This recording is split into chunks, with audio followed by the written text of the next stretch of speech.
अब आपको ethical blindness के बारे में बताते हैं, जिसमें कुछ लोग अश्लीलता और अराजकता को भी मजा समझने लगते हैं और नैतिक रूप से अंधे हो जाते हैं।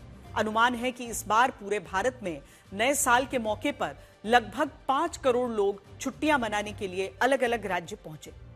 इन छुट्टियों में लोगों द्वारा नए साल का उत्सव मनाना, घूमना फिरना, नाचना गाना, सामूहिक कार्यक्रमों में शामिल होना स्वाभाविक है और इस पर कोई सवाल नहीं उठा रहे हम।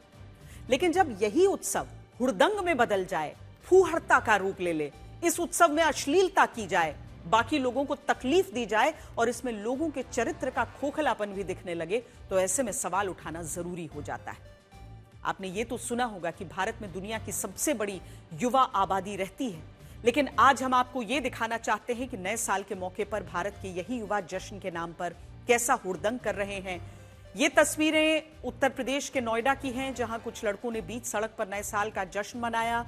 इनमें भी कुछ लड़के इस गाड़ी के बोनेट और छत पर चढ़कर डांस करने लगे। ये भूल गए कि उत्सव का मतलब अश्लीलता बिल्कुल नहीं होता। उत्सव की अपनी सीमाएं होती हैं और सड़कें किसी नाइट क्लब का डांस फ्लोर नहीं है जहां इस तरह से जश्न के नाम पर फूहड़ता की जाए। स्थानीय पुलिस ने इस घटना का संज्ञान लेते हुए आरोपियों का 67,000 रुपए का चालान किया है, लेकिन हमें लगता है कि यह मामला सिर्फ नियमों के उल्लंघन का नहीं है। मामला उस मानसिकता से भी जुड़ा है जिसमें कुछ लोग ये मान लेते हैं कि मजे के नाम पर कुछ भी किया जा सकता है। आप पहाड़ों से आई कुछ तस्वीरों को भी देखिए, जहां बर्फबारी के दौरान लोगों ने बीच सड़क पर गाड़ियां रोककर जश्न मनाया और ये समझा कि वो अपनी छुट्टियों का आनंद उठा रहे हैं, जबकि हकीकत यह है कि सड़क पर शराब की बोतलें लहराना, टी-शर्ट उतार कर डांस करना किसी भी रूप में जश्न नहीं हो सकता। इन तस्वीरों में साफ दिखता है कि लोगों ने अपने मजे के नाम पर बाकी लोगों को परेशान किया और वो ये भी भूल गए कि नागरिकों के अधिकार बिना जिम्मेदारी के अराजकता का रूप ले लेते हैं। और इसी स्थिति को एथिकल ब्लाइंडनेस कहा जाता है, जहां लोगों की चेतना सही गलत के प्रति सुन्न हो जाती है और नियम कानून लोगों को बेवजह की पाबंदियां लगने लगती हैं। भारत के लोगों और खासकर इन युवाओं को समझना होगा कि उनकी खुशी सामाजिक और कानूनी मर्यादाओं से ऊपर नहीं है। जिस समाज में मजा नियमों पर भारी पड़ने लगता है, वहां उत्सव नहीं अव्यवस्था जन्म लेती है और जहां अव्यवस्था सामान्य हो जाए, वहां चरित्र खोखला हो जाता है और कोई भी देश अनुशासन से महान बनता है। लेकिन हमारे देश में नए साल पर कुछ लोगों ने वैसी संयम की कमी दिखाई। आप खुद इन तस्वीरों में देखिए।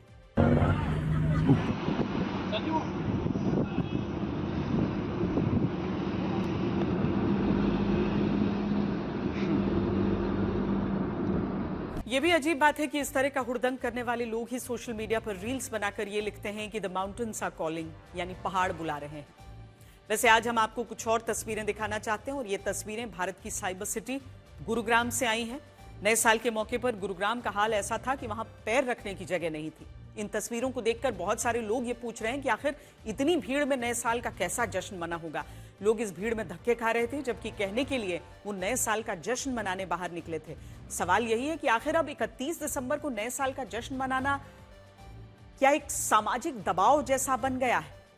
आज के दौर में जश्न मनाने से ज्यादा जश्न मनाते हुए दिखना जरूरी हो गया है। अब खुशी अनुभव नहीं रही, बल्कि ये दूसरों को दिखाने का सार्वजनिक प्रदर्शन बन गई है। ऐसा लगता है कि लोगों पर एक ऐसा सामाजिक दबाव है जिसमें वो ये सोचते हैं कि अगर उन्होंने नए साल की रात बाहर निकलकर शोर नहीं मचाया, भीड़ में शामिल नहीं हुए, सोशल मीडिया पर कुछ पोस्ट नहीं किया, तो वो पीछे रह जाएंगे। ये दबाव लोगों को अपनी इच्छा से नहीं बल्कि तुलना और डर से सड़कों पर ले आता है। नतीजा यह है कि हर शहर में भीड़ बेकाबू है, सड़कें जाम है, पुलिस व्यवस्था पर बोझ है और निजी आनंद सामूहिक अव्यवस्था में बदल जाता है। इस भीड़ को देखकर हम यही कहना चाहते हैं कि यह उत्सव नहीं बल्कि यह प्रतिस्पर्धा, दिखावे की दौड़ है, जहां लोग खुशी खोजने नहीं बल्कि शायद अपनी गैर मौजूदगी को छुपाने निकलते हैं और इसी अंधी होड़ में शहर ठहर जाते हैं। लेकिन विवेक सबसे पहले जाम हो जाता है। देखिए।